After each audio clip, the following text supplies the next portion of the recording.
इन्नल हम्दलिल्लाह नहमदुहु व नस्तईनुहु व नस्तगफिरुहु व नऊज़ु बिल्लाहि मिन शुरूरि अनफुसिना मिन सय्यिआति आमालिना अम्मा बाद अऊज़ु बिल्लाहि मिनश शैतानिर रजीम बिस्मिल्लाहिर रहमानिर रहीम। अल मुतकब्बिर, बड़ाई वाला, बहुत बड़ा, आला शान वाला। ये अल्लाह ताला के सफ़ाती नामों में से एक नाम है अल मुतकब्बिर। रसूलुल्लाह सल्लल्लाहु अलैहि वसल्लम ने फरमाया कि अल मुतकब्बिर अल्लाह ताला की चादर है, और जो भी इसको चादर को उतारने की कोशिश करता है अल्लाह ताला उसको सफ़ा हस्ती से मिटा देते हैं। तारीख़ इस्लाम के अंदर 4 ऐसे मुतकब्बरीन का ज़िक्र है, जिसका 3 का तल्लुक़ कुरान पाक से है, जिसमें फ़िरौन, कारून और नमरूद, और चौथा जो है शद्दाद, उसका तारीख़ इस्लाम में से उसका अलहदा तज़किरा है। फ़िरौन के बारे में आज मैं तज़किरा करूँगा। सबसे पहले जो मैंने चुनाव किया है कि इसके अंदर कितना तकब्बर था। अल्लाह ताला ने इसको बहुत बड़ी सल्तनत मिस्र के अंदर अता की थी, और ये वहाँ का बादशाह था और इसने खुदाई दावा किया हुआ था। तो जब ये अपनी सरकशी पे बहुत ज़्यादा बड़ाई करने लगा ना, तो अल्लाह ताला ने मूसा अलैहिस्सलाम को हुक्म दिया कि जाओ इसके पास और इसको जाके तबलीग करो या इसको समझाओ, अगर ना समझे तो फिर मैं ख़ुद इसका मामला हल करूँगा। मूसा अलैहिस्सलाम ने कहा कि अल्लाह, मैंने तो उनका एक बंदा मारा हुआ है, वो मैं कैसे उनके साथ जा सकता हूँ। आप ऐसे करें, मुझे मेरे भाई हारून अलैहिस्सलाम को मेरा साथ बना दें। अल्लाह ताला ने कहा ठीक है। जब ये गए, फ़िरौन को जाके तमाम बातों का तज़किरा किया, दीन की बातें बतानी शुरू की, तो उसने कहा अच्छा, फिर कोई मेरे अलावा भी कोई अल्लाह है, मबूद है कि जिसकी इबादत की जाए। तो आप ऐसे करो कि एक सीढ़ी ला के ना वो मेरे महल के साथ लगाओ, ताकि मैं तुम्हारे रब को देख सकूं। इतना तकब्बर था उसके अंदर। खैर, उसके सिलसिले में महल के अंदर ये सिलसिला चलता रहा। फिर उसने जादू का सिलसिला चलाया, जादूगर इकट्ठे कर लिए। फिर मूसा अलैहिस्सलाम को अल्लाह ताला ने ऐसा दिया, निशानी दी, और एक साथ के अपना हाथ जो है ना वो अपनी बगल से निकालोगे तो उसके अंदर रोशनी नूर पैदा हो जाएगा। ये निशानियाँ दे के अल्लाह ताला ने मूसा अलैहिस्सलाम को फ़िरौन के पास भेज दिया।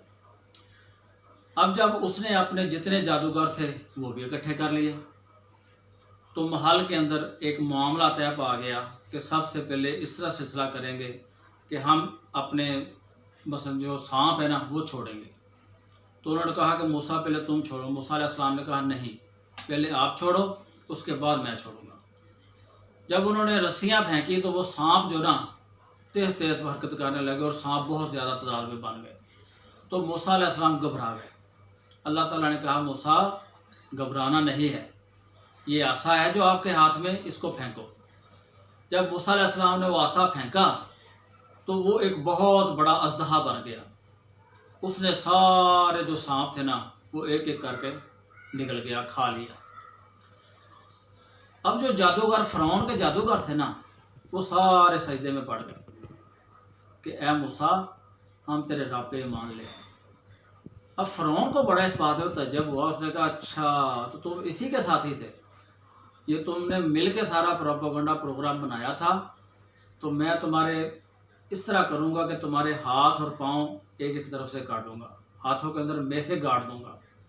उन्होंने कहा कि मूसा, फ़िरौन, तुम जो मर्ज़ी करो, अब हमें अल्लाह ताला ने रोशनी दिखा दी है, हम मूसा अलैहिस्सलाम के रब पे ईमान ले आए हैं, हम मुसलमान कलमा पढ़ते हैं। अब वो हज़रत मूसा अलैहिस्सलाम अपने साथियों को साथ लेके तो आगे आगे फ़ौज साथ जा रहे थे, तो पीछे फ़िरौन ने अपनी फ़ौजें लगा दी कि इनको पकड़ो और पकड़ के इनको कत्ल कर दो या गिरफ़्तार करके ले आओ। अब जब आगे गए तो आगे समंदर। मूसा अलैहिस्सलाम के साथियों ने कहा है मूसा, ये क्या हुआ? अब आगे समंदर है, पीछे फ़िरौन ने अपनी फ़ौजें लगाई हुई हैं, تو ہم تو درمیان میں گر گئے، اب آگے بھی موت ہے پیچھے بھی موت ہے۔ موسیٰ علیہ السلام نے کہا فکر نہ کریں، اللہ ہمارے ساتھ ہے۔ اللہ تعالیٰ نے وحی کی موسیٰ علیہ السلام کو، اے موسیٰ آپ کے ہاتھ میں جو عصا ہے نا اس کو سمندر کے اندر مارے۔ جب موسیٰ علیہ السلام نے اپنا عصا سمندر کے اندر مارا تو اس کے اندر خشک راستے بن گئے، اور اللہ نے حکم دیا ہے موسیٰ اپنے ساتھیوں کو لے کے سمندر میں سے آگے نکل جاؤ۔ اب موسیٰ علیہ السلام اور اس کے ساتھی سمندر کے اندر چلے گئے۔ اب وہ سمندر سے دوسرے کنارے پہ پہنچے تو پیچھے سے فرعون اور اس کی فوجیں بھی آ گئی۔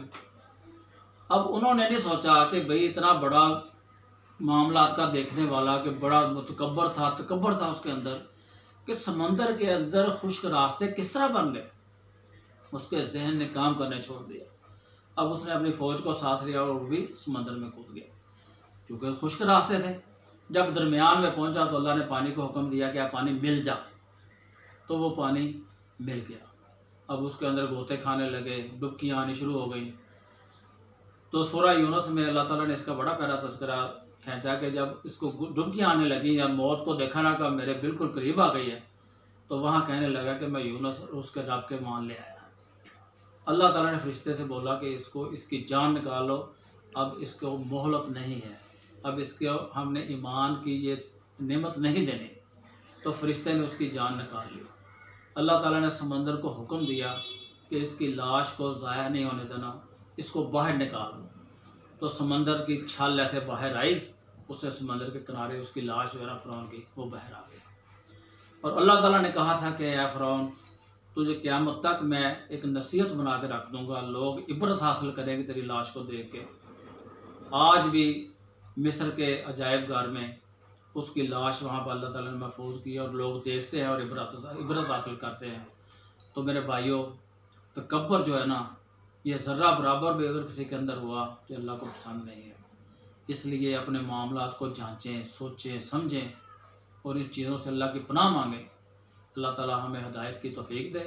وما علینا الا البلاغ المبین۔